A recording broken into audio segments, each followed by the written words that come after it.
né? Conseguiu aparecer aí na tela? Iniciando a gravação. Joia. Bom, nós estamos estudando hoje o novo... Sumiu minha imagem? Vocês estão me vendo? Sim, Afrânio, você está aparecendo sim. Está vendo o livro? O Novo Testamento, que eu não estou aparecendo para mim, mas tudo bem. Não precisa aparecer para mim. Vocês por acaso estão me ouvindo? Estamos ouvindo o senhor sim. Né? Nós estamos estudando Mateus, capítulo 26, tá? Versículo 17 a 19. Os preparativos para a Páscoa. Só que nós não estamos em Mateus. Nós pegamos na semana passada, boa noite, Elisa. Na semana passada, boa noite a todos. A mesma passagem no Evangelho de Marcos. Ok? No Evangelho de Marcos está lá, versículos 14, capítulo 14, versículo 12 a 16. Só que eu anotei errado, Elisa, você se lembra o que nós lemos na semana passada? Foi só 2 versículos. Eu não lembro também. A quinzena passada. Não lembrar, não tem problema. Vamos começar. Eu vou lá no outro quarto pegar o Evangelho, peraí. É porque, como eu estou aqui, não consigo ler, eu não peguei o Evangelho, mas para ver isso eu vou lá pegar, peraí. Tá, vamos aguardar um pouquinho da Elisa, mas eu vacilei, eu devia ter dado uma olhada na gravação da semana retrasada, não dei essa olhada, né? E eu anotei errado, eu botei capítulo 14, versículo 10 e 11, que é Judas negocia a entrega de Jesus, não foi isso? Não foi isso, né? Nós fizemos esse estudo por Mateus. Mas quer dar uma lidinha, Lourdinha, já para esquentar aí até a Elisa voltar? Então nós vamos estudar hoje, então, Marcos, tá? Vou repetir, Marcos, capítulo 14, versículos 12 a 16. Nós vamos estudar hoje. Podemos? Podemos. Até a Elisa voltar, a gente já leu. Marcos, capítulo 14, versículos de 12 a 16. Os preparativos para a Páscoa. E também está lá em Mateus 26, de 17 a 19, e em Lucas 22, versículos de 7 a 13. O 14, versículo 12, diz assim: No primeiro dia da festa dos pães ázimos, quando sacrificavam a Páscoa, dizem-lhe os seus discípulos: Onde queres que, depois de partirmos, preparemos a Páscoa para que comas? Ele envia 2 dos seus discípulos e lhe diz: Ide à cidade, e um homem que carrega um cântaro de água virá ao vosso encontro, segui-o. E onde ele entrar, dizei ao senhor da casa: O mestre diz: Onde está meu quarto de hóspedes, no qual hei de comer a Páscoa com os meus discípulos? Ele vos mostrará uma grande sala no terraço, arrumada, pronta. Preparai ali a ceia para nós. Os discípulos saíram, dirigiram-se à cidade, encontraram com ele, lhes tinha dito e prepararam a Páscoa. Elisa já voltou? Ainda não. Já voltei. Espera aí, estou procurando onde é que está marcado.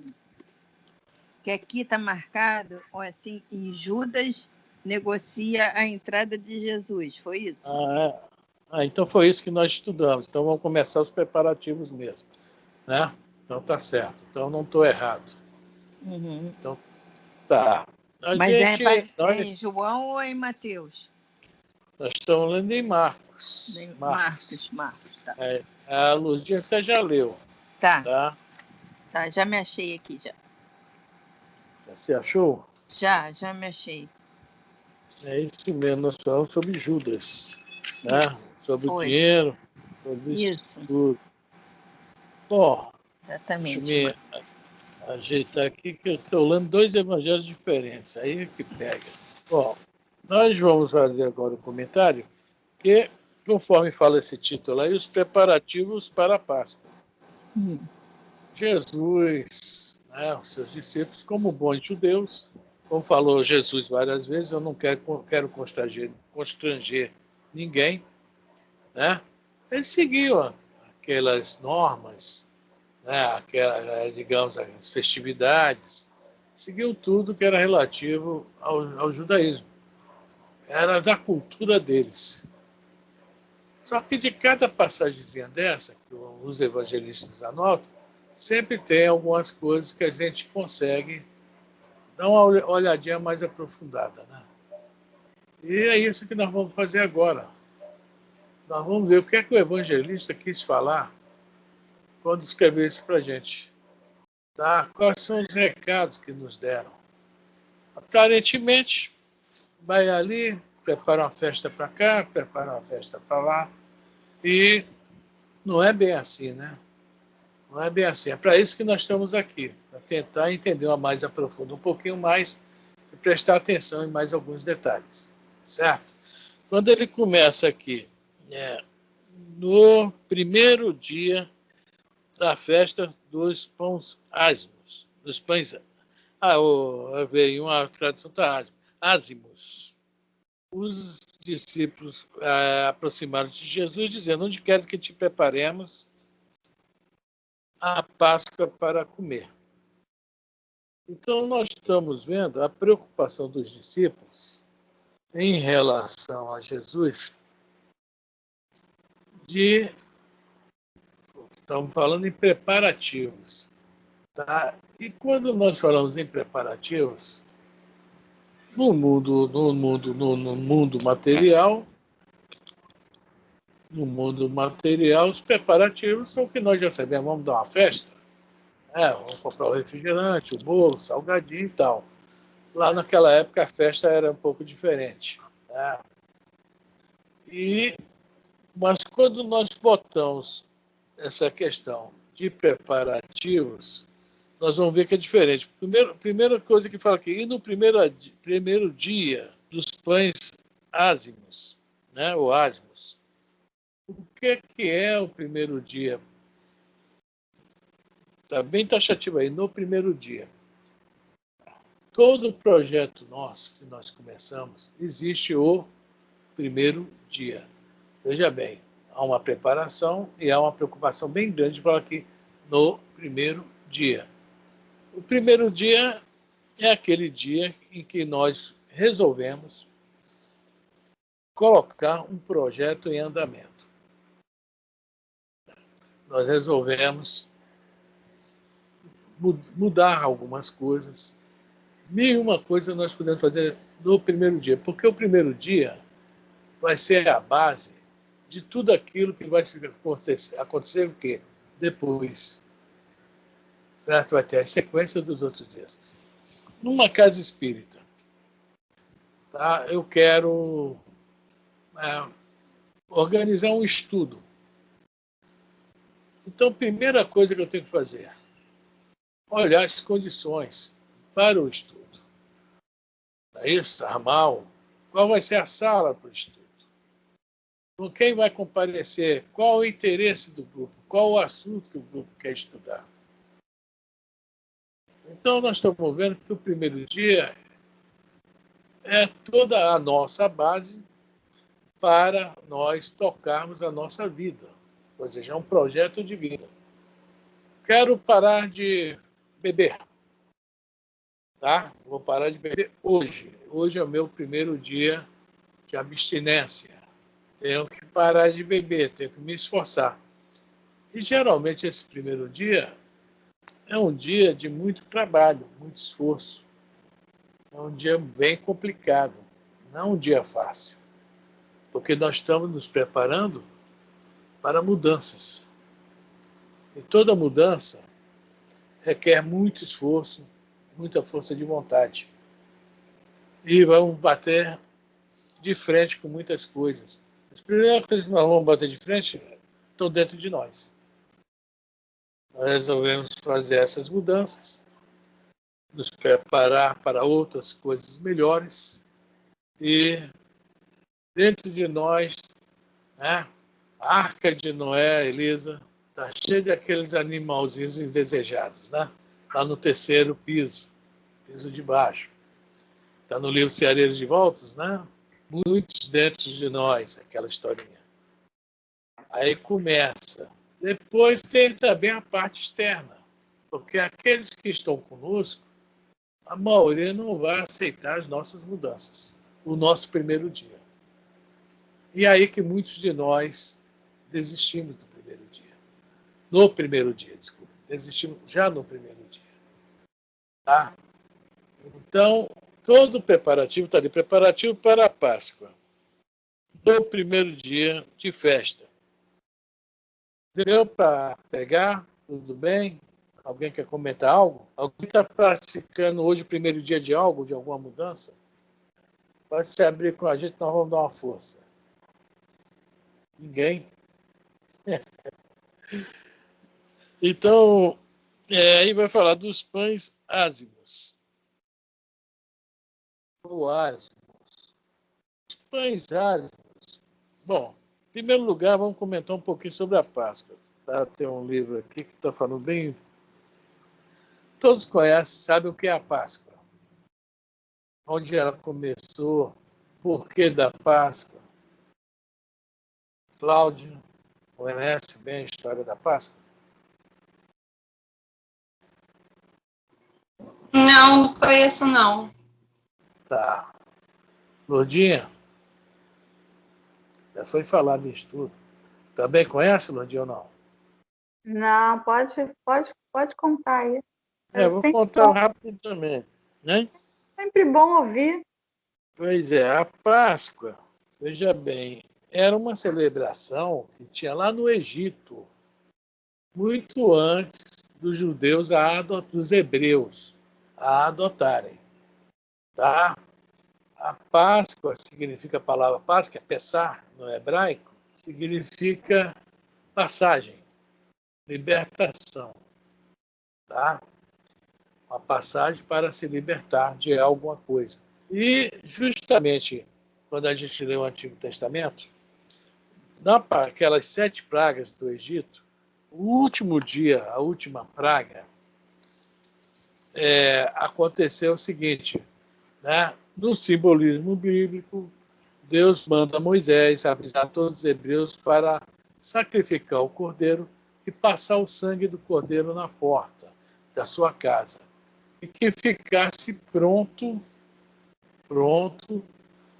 para quando Moisés fizesse o chamado, saísse do Egito. Muito bem. Cada um fez isso, veio o castigo simbólico de Deus, matou todos os primogênitos, ou seja, filhos homens dos egípcios, e como dos hebreus tinha esse pacto do sangue do cordeiro, liberou eles, e eles, ao mesmo tempo, também saíram do Egito. E como eles estavam com muita pressa, carregaram o mínimo possível, tá? Os pães estavam sem fermento. Eles carregaram esse pão junto com eles para comerem, né, durante a saída do Egito, a passagem, saída do Egito, e adotaram para eles essa festa que já era de antes deles, tá? Adotaram a Páscoa, a festa de Páscoa, a festa de comemoração da saída do Egito.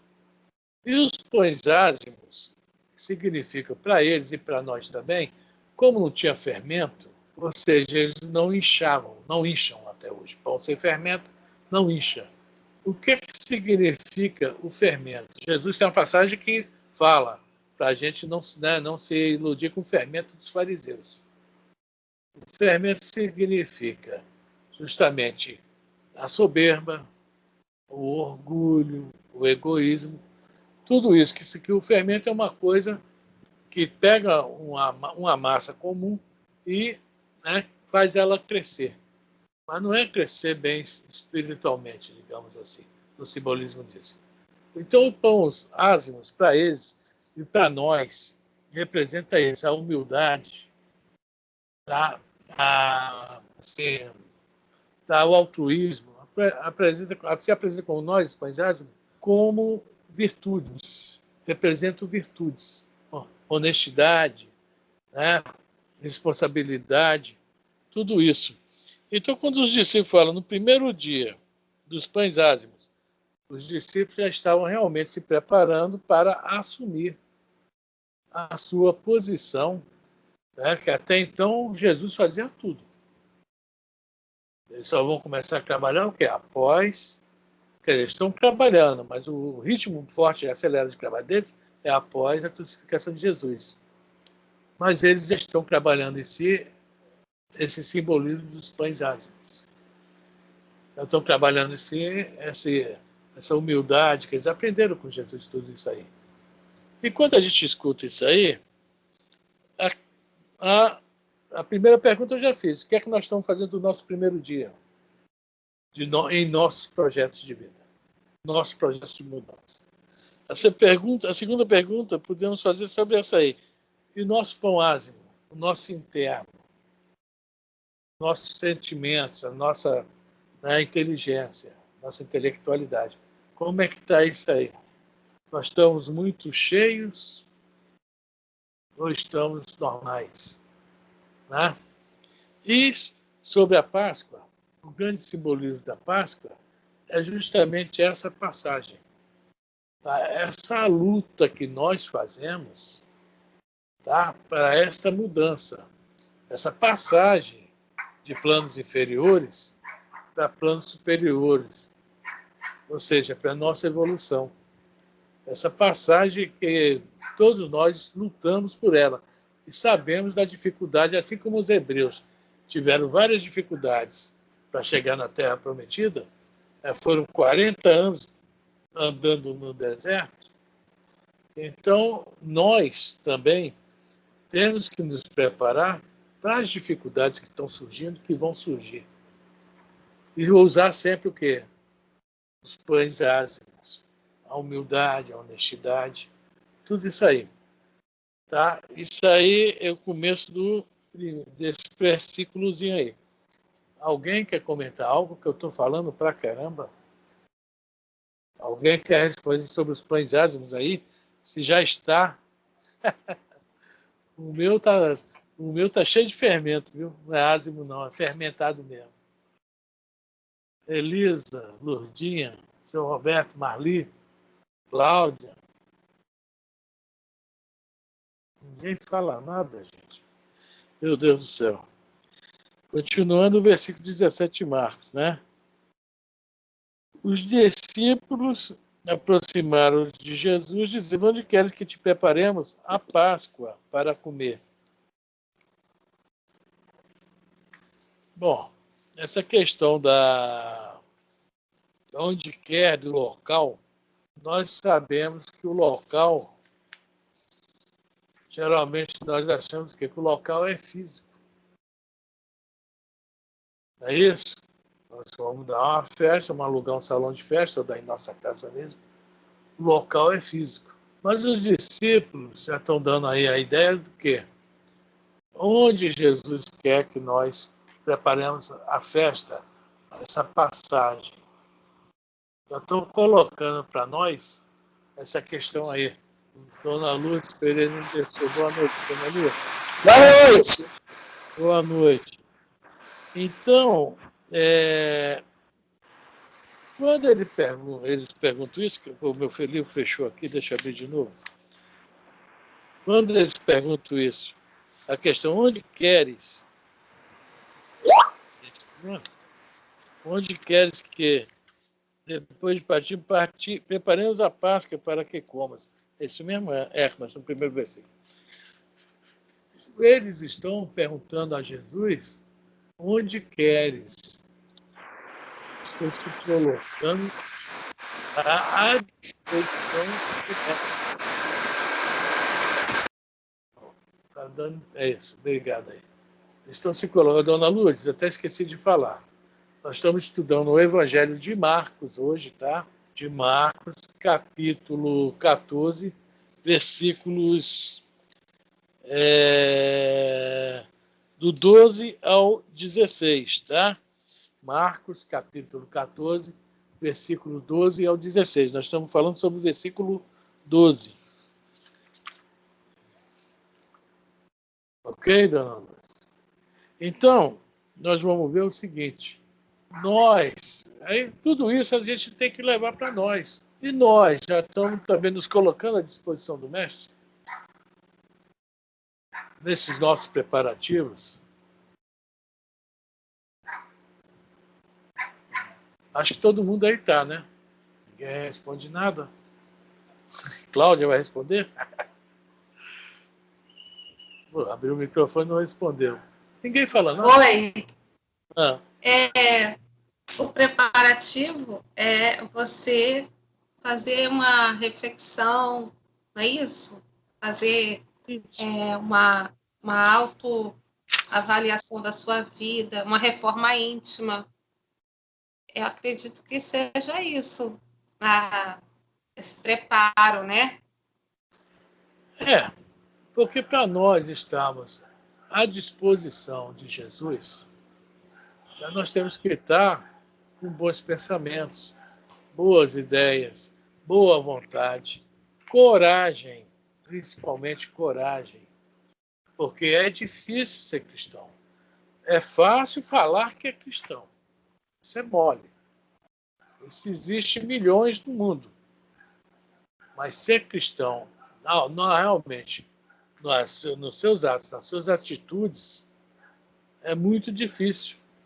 Quando nós já falamos sobre isso, quando está lá escrito no Antigo Testamento, os eleitos do Senhor. Então, os discípulos estão se colocando nessa posição de eleitos. Por quê? Eles se esforçaram, eles aprenderam, eles estão se esforçando para que Jesus possa utilizá-los. Eles ainda vão ter algumas falhas até a crucificação. Nós sabemos disso. Pedro vai negar, né? Os outros vão fugir, vão se esconder, etc. Porque realmente a mudança deles vai acontecer depois do desencarne de Jesus. Que eles vão entender a mensagem realmente e vão lutar com tudo aquilo que eles aprenderam e vão se transformar. Tá? Então, onde queres, deixa eu ler de novo, onde queres que depois de partirmos, preparemos a Páscoa para que comas. Ou seja, alimento da alma. O que é que alimenta Jesus? É tudo isso que nós falamos aqui agora. O que você falou, Cláudio, alimenta Jesus. Quando nós resolvemos fazer uma reforma íntima, reflexões do que nós estamos fazendo, mas a mudança, que é o principal. A reflexão é o começo. É a mudança principal. Então entra nessa questão aí. Para que comamos? Ou seja, o que é que nós podemos fazer para alimentar o nosso Senhor? Até a musiquinha do Titãs, eu adoro ela, né? Comida é pasto, bebida é água. Você tem fome de quê? Você tem sede de quê? Então, qual é a nossa sede? Qual é a nossa fome? Será que a nossa sede, a nossa fome está batendo igualzinho que nós estamos aqui aprendendo? Nós estamos trabalhando para essa mudança dentro de nós? Então, gente, tá dando... Acredito que sim, né? Que a gente está estudando, fazendo todo o processo para que a gente possa se melhorar, né? Conforme a gente vai adquirindo conhecimento, a gente vai buscar essa melhora interna dentro de nós. Isso aí. E, voltando, o assunto é esse aí, né? Preparativos para a Páscoa, a libertação, né? A passagem, a libertação. Bom, voltando agora para o versículo... Toda hora meu livro fecha. Cara, acho que tem algum espírito aqui que não está gostando disso aqui, viu? Abri de novo. que está marcado lá em Mateus, eu não consigo marcar em Marcos. Botei o óculos, mas capítulo 14, versículo 13, né? Ele envia 2 dos seus discípulos e lhes diz: ide à cidade, e um homem que carrega um cântaro de água irá ao vosso encontro segui-lo. Bom, vamos começar primeiro com isso aí. Ele envia 2 de seus discípulos. 2. Não envia 1. Envia 2. No primeiro dia, preparação. Nós falamos sobre isso ainda há pouco. Agora são outro número. 2. Por que 2? Porque tudo nosso é dualidade. Alguém quer falar? Alguém no microfone aí. A dualidade dentro de nós é o bem e o mal. Fora de nós é o alto e o baixo, o gordo e o magro, etc. Tudo há dualidade. 2 significa o quê? Equilíbrio. Porque um só, se fosse, poderia a massa fermentar. A massa do pão ázimo fermentar. É? Eu sou o bom, ele mandou só a mim. E nós, infelizmente, Jesus nos conhecia e nos conhece muito bem, manda aí em 2. Por quê? Para que um, junto ao outro, divida os méritos. Um, junto ao outro, ajude nas fraquezas de um e de outro. Tá? Então, essa é a questão que Jesus envia a 2. É a mesma coisa que o trabalho espírita. Tá? Nós, na casa espírita, não somos sozinhos. Para ter uma reunião mediúnica, há uma mesa mediúnica composta com X médios, com X esclarecedores, com o dirigente da reunião. Mas, infelizmente, alguns médios conseguem ser melhores para receber algumas mensagens e o fermento... Tá? Jesus já está recomendando lá a casa de 2. 2 é um simbolismo. Quanto mais, melhor. Ah, é 6, ótimo. Que é justamente para todos dividirem responsabilidades, dividir os méritos.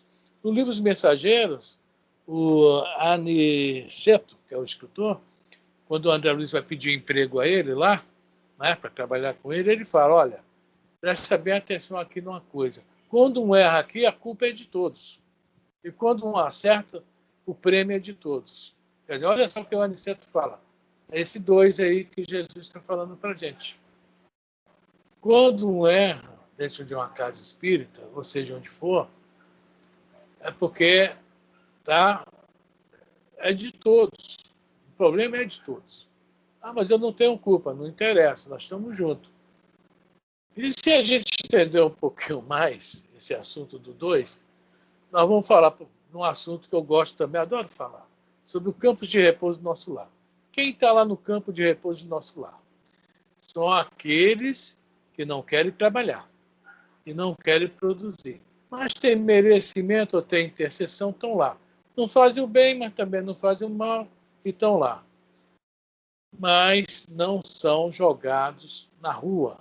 Tem comida e roupa garantida. Não tem bônus horas, só quando trabalhas.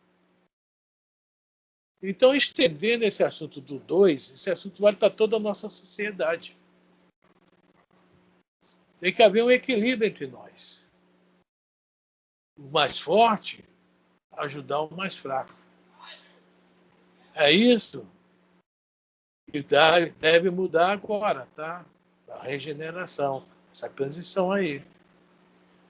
Porque não pode haver felicidade no lugar onde há um de muito demais mesmo, pisando nos outros, e o outro, coitado, lá morrendo de fome.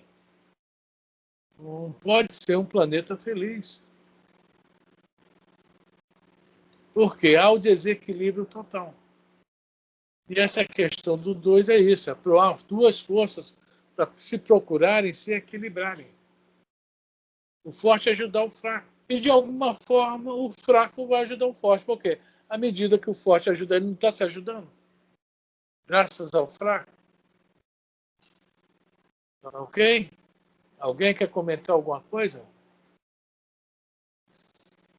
Não fala nada.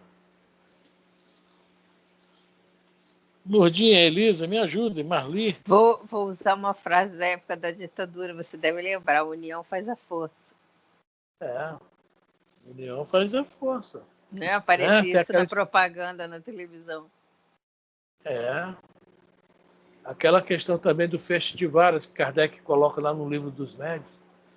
Uma vara sozinha quebra com a primeira ventania, mas um feixe de varas, né? Falou, Marli, mas pô, Marli, eu não vou te pedir hoje pizza de sardinha, não. Pode falar, tá? Fica à vontade. Aí, onde foi que eu parei? Poxa, agora tá marcado aqui, né?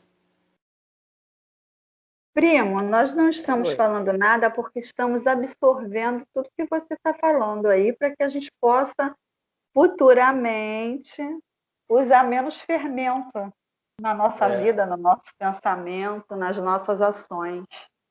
Evangelho é isso, é prestar bem atenção e tentar interiorizar, porque quando a gente interioriza de verdade, a gente põe em prática. E é isso que nós estamos precisando, é colocar em prática esse evangelho, para que a gente possa diminuir esse fermento. Então, a gente está prestando atenção.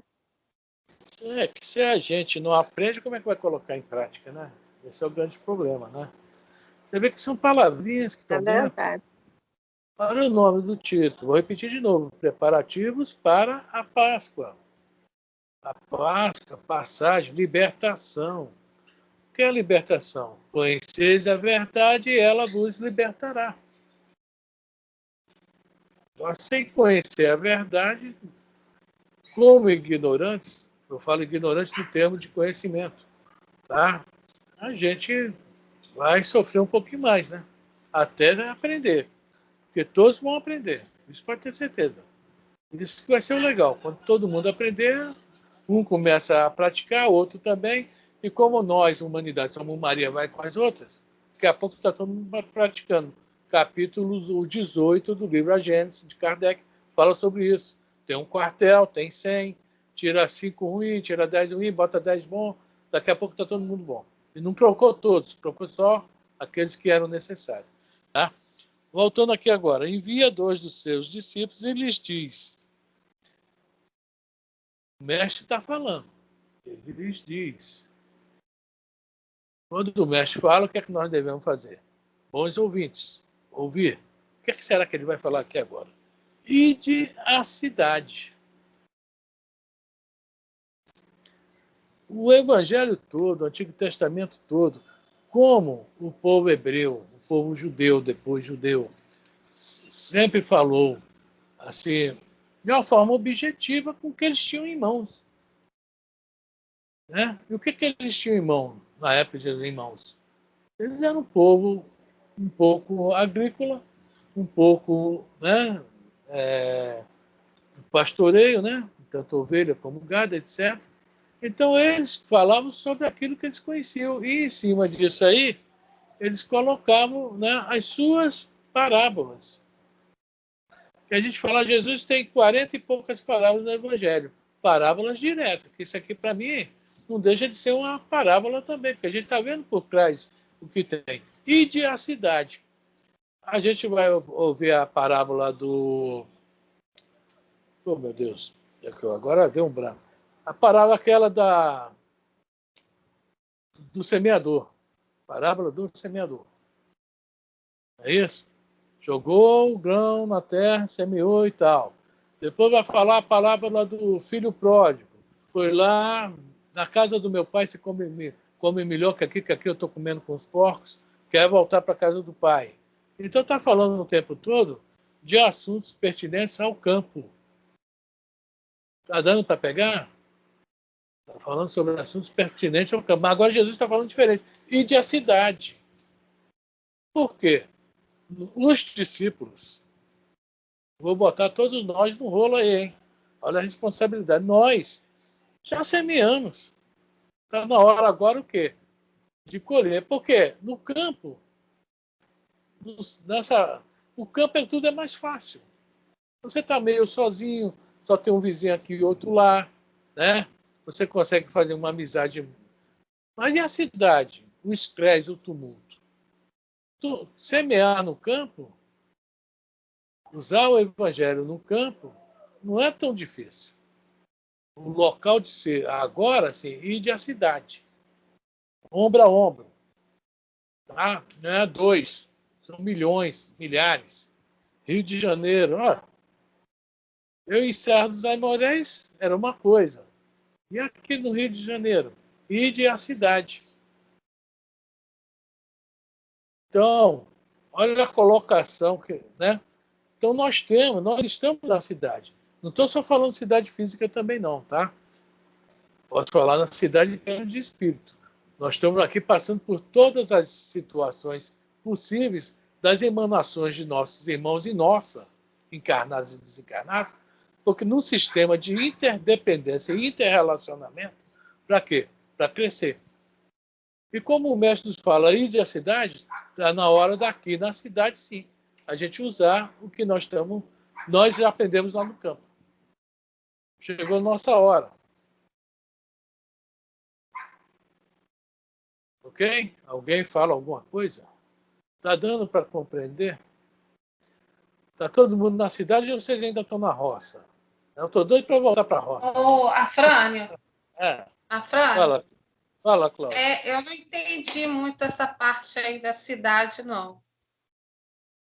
O que quer dizer ir para a cidade espiritual?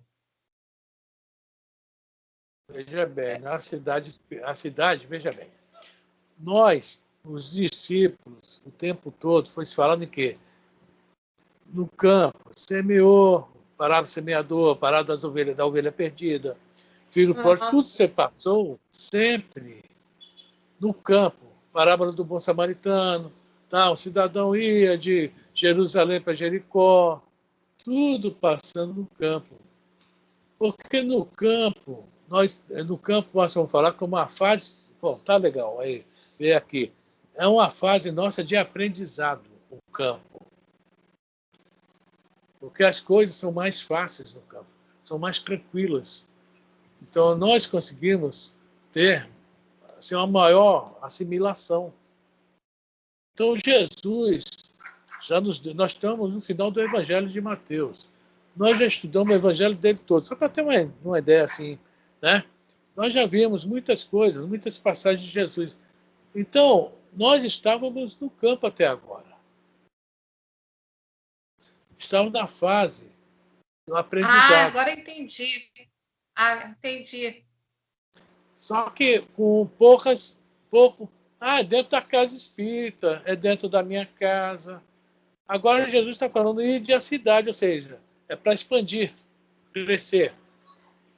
Quando eu falo cidade espiritual, não é bem a cidade espiritual, porque dentro da nossa cidade há uma psicosfera. Nós vamos lidar com um ser encarnado, com um ser desencarnado e com todas essas ondas mentais que estão ao nosso redor. Por isso que eu quis falar em estar em cidade espiritual também. Não é só a cidade física. Entendeu agora, Cláudia? Os exemplos falavam inter-relação e interdependência. A nossa dependência é muito grande. E o nosso relacionamento aqui é muito grande. É diferente. Então, nós já temos agora que colocar em prática. Ide à cidade. Ok? Tá. Mais alguém quer falar alguma coisa? Okay. Ninguém quer falar nada. Vamos lá.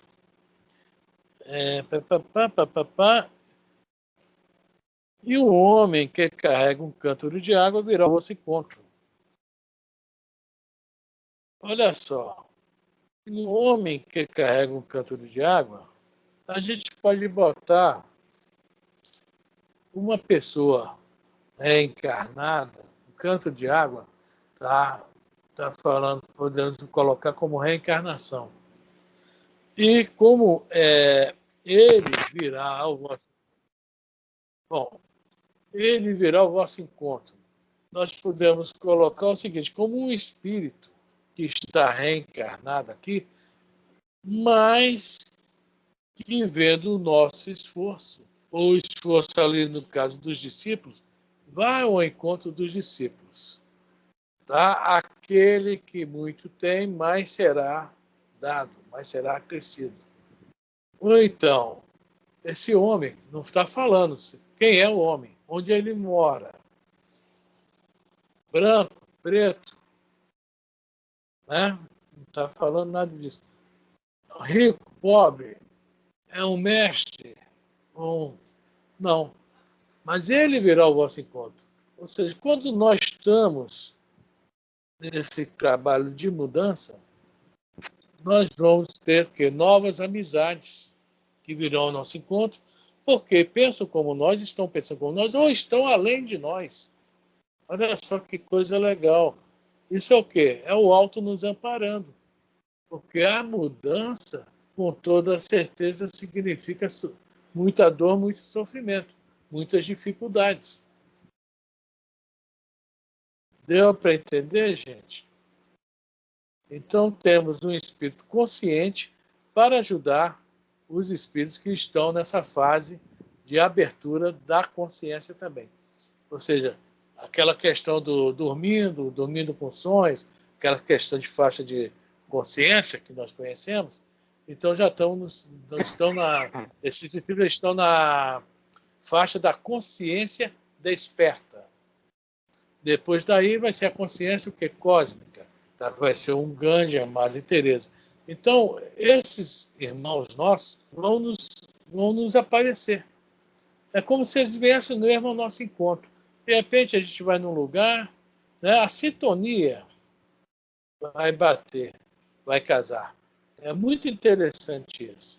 Quando a gente quer realmente uma coisa, mesmo que, se for no plano ruim, infelizmente aparece tanta companhia, né? Para ajudar a fazer o mal. Pessoas que não se conhecem. Pega uma coisa hoje no Face, assim, e bote uma opinião bem rebelde contra qualquer coisa lá. Vai aparecer uns 5 mil seguidores em menos de uma hora. Infelizmente. Tá? Você vai ver que quando uma pessoa fala algumas atrocidades no Face, aparece um monte de seguidores. Aqui nós estamos falando do oposto. A pessoa está querendo fazer o bem, praticar o bem, mudar, vai aparecer a ajuda, encarnado ou desencarnado. Vai aparecer o homem de cântaro, com cântaro d'água. E mais fala Jesus lá. Seguiu. Olha a ordem do mestre. Seguir. Vamos segui-lo. Se aparecesse hoje um Gandhi na nossa frente, hein? A Madre Teresa de Calcutá. O problema é esse. Nós teremos coragem de largar tudo para segui-los? Esse é o nosso grande problema. Nós vamos chegar a uma hora que nós vamos, né, fazer isso. Vamos segui-los. Não seguir fisicamente, não. Também pode ser fisicamente, mas pode ser também através da ideia. Por exemplo, quem nós estamos seguindo hoje aqui?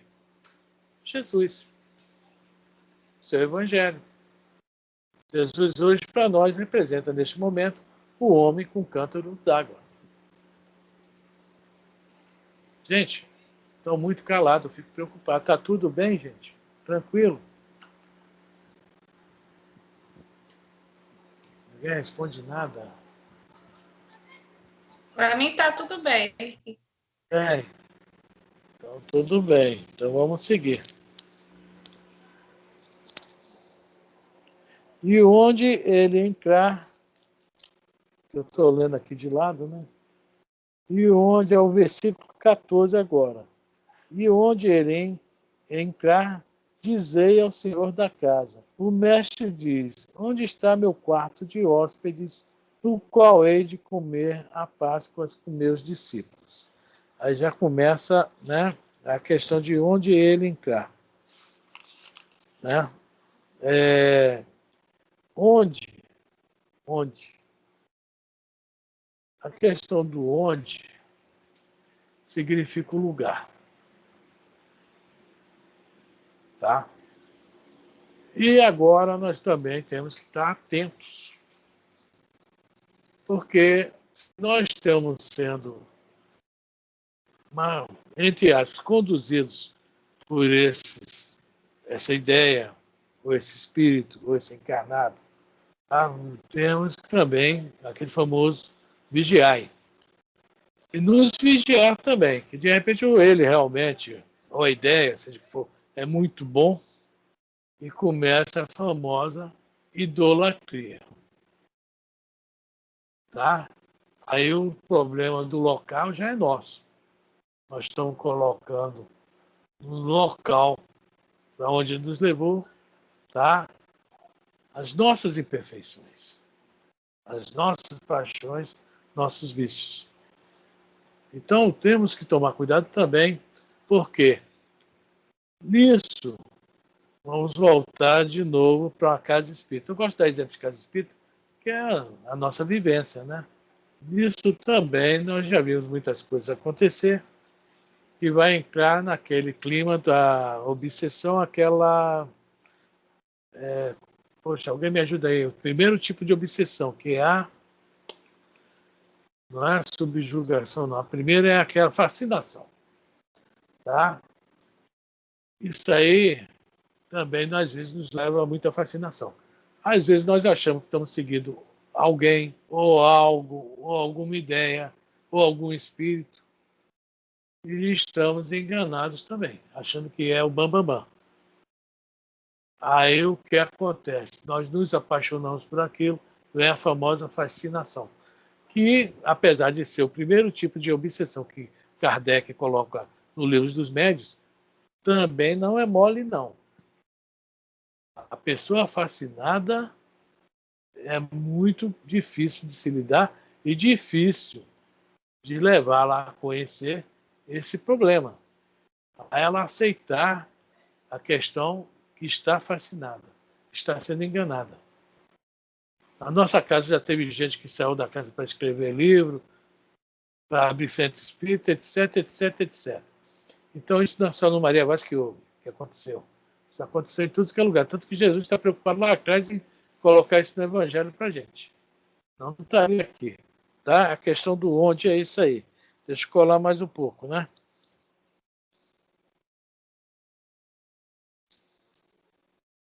Aí eu pulo. Ah, tá. E onde ele entrar, tá. Dizer o senhor da casa. Mestre, o mestre diz, onde está meu quarto de hóspede? Bom, senhor da casa, todos os lugares têm o seu senhor.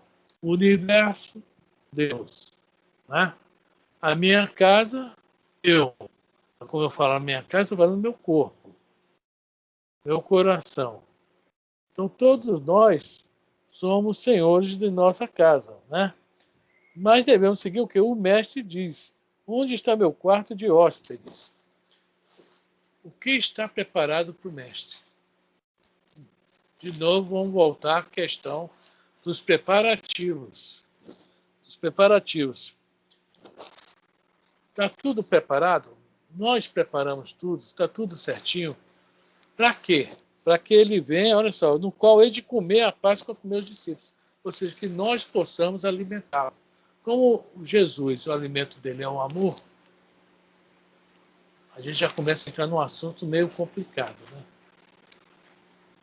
Será que o senhor da casa, eu, meu coração, tá? Já está preparado para alimentar Jesus? Que ele quer comer conosco, os discípulos.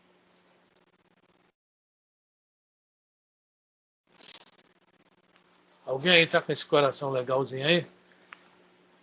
Quando eu falo isso, dá até taquicardia aqui no meu, tá? Não, a gente ainda está tentando se preparar para estar junto a Jesus. Ainda estamos longe dessa ceia, né? Dessa ceia de Páscoa. É verdade, viu? E aí isso não é ceia ainda não, Elisa. É só um preparativo. Eu quero ver quando chegar essa ceia. Até eu estou curioso. Pois é, então, a gente ainda não sabe nem preparar. Como é que a gente vai fazer assim? É isso aí, a gente está se preparando, né? Está se enchendo de armas para a luta que virá. Porque às vezes a gente fala, nós estamos na transição planetária. vai ficar os bons e vão os maus. Olha, gente, isso não isenta a gente de nada, não. As responsabilidades continuam. Enquanto realmente esse mundo não tiver se transformado, as dificuldades vão continuar. Isso não é uma coisa de à noite por dia, de hoje para amanhã, não. Nós estamos nos preparando há quanto tempo? Talvez séculos. E não nos sentimos suficientemente fortes para isso. E não é agora. Ela vai pensar, não, eu sou espírita, estou aprendendo o evangelho. Olha, é complicado isso aí. Nós não vamos conseguir nunca também aprender uma coisa e colocar em prática na hora. Pode ter certeza que não. Isso é um trabalho. Mas como para Deus, tá? Em várias perguntas do Livro dos Espíritos está lá. Para Deus, a intenção é tudo. Às vezes eu estou errando, mas a minha intenção é acertar. Né? Então, para Deus, ele está lá dentro. Ele consegue. Quando lá em Nosso Lar fala sobre o valor do bônus horas, a dona Laura fala para o André Luiz, nós não conseguimos dar o valor do bônus horas. Os bônus horas é lá de cima que vem o valor. Ou seja, o que nós fazemos, os espíritos estão ao redor de nós, nossos próprios mentores, que me perdoem o meu, senão daqui a pouco ele joga uma caixa d'água na minha cabeça aqui, calma aí. Os nossos mentores nem sempre sabem, não. A nossa fichinha está mais acima. Então, essa questão nossa aqui, as mudanças, nós temos que continuar sempre em mudança, sempre lutando contra isso. A transição não vai parar isso. Vai nos dar simplesmente, se nós ficarmos no planeta, condições de ter uma psicosfera, um clima mais favorável para a gente, né, utilizar o que nós estamos aprendendo. Bom, vamos lá. Nós paramos no... Então, ele quer comer a Páscoa com os discípulos, que somos nós, já falamos sobre isso. Né? Então, temos que preparar mesmo o local. A 15. Ele vos mostrará uma grande sala no terraço, arrumada, pronta, preparai ali a ceia para nós. Essa questão da sala grande, né? A gente pode pensar o seguinte. Domingo, né? A família toda se reúne ao redor de uma mesa.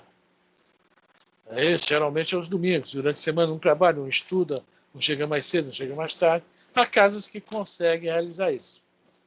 Mas geralmente a maioria das casas, quer dizer, estou falando aqui por mim, tá? De repente vocês não... Mas aqui em casa a gente só consegue isso com tranquilidade no domingo.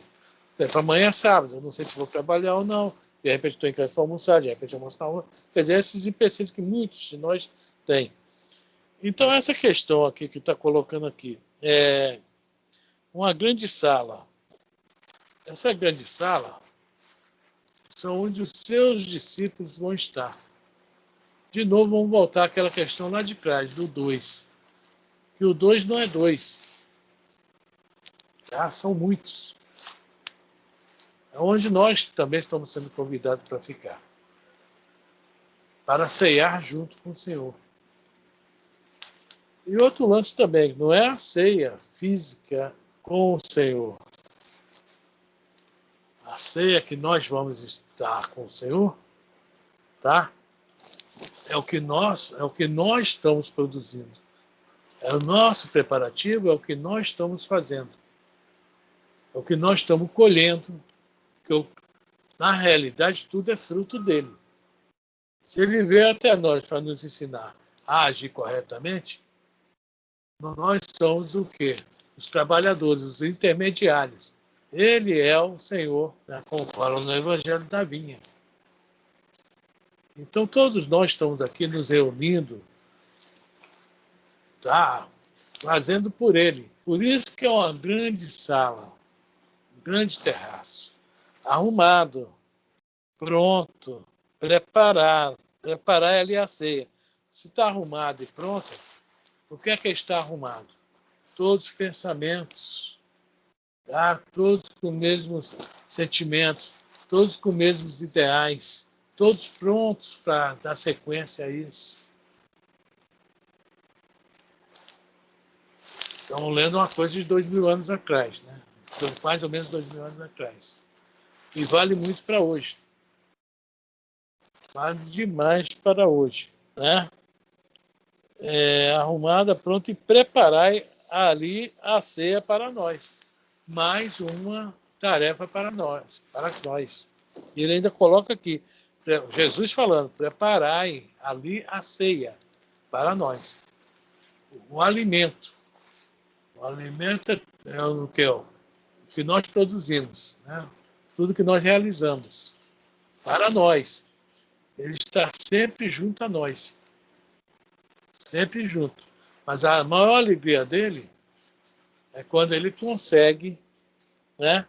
Consegue que nós alimentemos ele. Que é sinal que nós realmente aprendemos com o mestre. As suas lições foram valiosas. Me diga aqui, a Lourdinha é professora. Eu não sei se tem mais professores aqui. A pergunta é, vocês professores, quando vê um aluno se dando bem, tá? Tirando ótimas notas, tendo bons resultados, aprendendo a matéria na boa, Lourdinha, você me responde, se tiver outra professora também. Como é que você se sente, Lourdinha? Esquece da palmatória, por favor. Eu me sinto feliz, realizada. Porque o meu objetivo é exatamente isso, que o aluno se dê bem, que tire boas notas, para que no final do ano, quando ele faça a prova, ele saiba o conteúdo e mude de ano. Não é isso? Então, não é isso que Jesus está pedindo aí? Preparar a ceia para nós. Tá? Então, o teu aluno prepara a ceia. Qual o teu alimento? Fica feliz. Não é verdade? Você vê que teus com frutos... certeza. Para né? quando Gerou... para quando ele passar pela prova, ele conseguir êxito e galgar mais um degrau. Então é isso que Jesus quer. Sabe que nós não vamos mudar de uma hora para outra, mas Jesus quer isso aí. Que a gente esteja sempre ceando com ele. Tá? A gente esteja sempre nos melhorando. Até chegar no Espírito que nós vamos estar em outro patamar. Essas mudanças vão acontecer e nós vamos estar mais próximos dele. É o plano dele. É o que ele deseja para todo o planeta Terra. Nenhuma ovelha se perderá. A parábola da ovelha perdida. Nenhuma ovelha se perderá. Todos nós somos ovelhas dele. E para completar, o versículo 16 é simplesmente um resumo de tudo que nós lemos agora. Os discípulos saíram, dirigiram-se à cidade. Quando fala que o verbo sair, nós temos sempre que prestar atenção nesse verbo. Se eles saíram, foram para fazer algo, realizar algo. Eles não ficaram ociosos. Os discípulos saíram, foram ao trabalho. O semeador saiu a semear. Não é isso? Não saiu a passear, não. Foi semear. Os discípulos saíram. Dirigiram-se à cidade, ou seja, foram mesmo para o bem bom. Nós estamos aqui para isso. Nós somos, a lei de sociedade, no livro dos Espíritos, fala aí, nós somos seres interdependentes. Nós dependemos uns dos outros para crescer. Nós só crescemos ao contato um com o outro. De preferência, esse contato vai aumentar. No livro 50 anos depois, há um espírito chamado Célia. Tá? Ela desencarna, aí vem um livro de fofoca do Chico, que é um outro livro que eu esqueci o nome. Não é o Emmanuel, não, é o outro, da Wanda Joviano. Fala que a Célia, o grupo espiritual da Célia, quando ela desencarnou, há 1950 anos atrás, digamos assim, era um grupo espiritual, não é só da família, não. Ela tinha um grupo de mais de 2.000 pessoas. Já eram os amigos dela. Olha só. Quando ela reencarna de novo no livro Renúncia, Alcione, tá? Na fofoca lá do Chico Xavier, lá do livro da Joviano, que era dos cultos do lar, da família Joviano, já fala que ela já tinha um grupo assim, 10 ou 20 vezes maiores que aquele primeiro grupo espiritual. Por quê? A Alcione era um anjo encarnado na Terra, conforme falou Emmanuel no prefácio do livro. Aquele amor, aquela doçura, aquilo que ela passava e aquilo que ela fez, cada vez mais conquistou mais pessoas. Conquistou muitas pessoas. Então, o grupo espiritual vai crescendo. E a pessoa precisa o quê? Que a pessoa também cresce. Às vezes ela vai reencarnar aqui para ajudar um grupo que não é familiar dela. Vai ajudar um outro grupo, porque ela já está com um grupo imenso. Nós vamos cair até na história do anjo guardião. Tá? O anjo guardião vê o tamanho do grupo do anjo guardião. Aí já é lá em outra história, bem acima. Mas a Alcine, ou Célia, né, já está, olha só como está crescendo ela. Tá? Muito bem, isso que os discípulos vão fazer na cidade. Nós temos que fazer na cidade. Crescer também procurando levar os outros conosco. Né? Encontraram, como eles tinham dito, e prepararam a Páscoa, ou seja, prepararam a sua passagem, a sua libertação. Gente, acabamos. Ninguém falou nada, só a Cláudia que deu a Lourdinha quando eu cutuquei, Elisa. Eu vou parar a gravação, tá?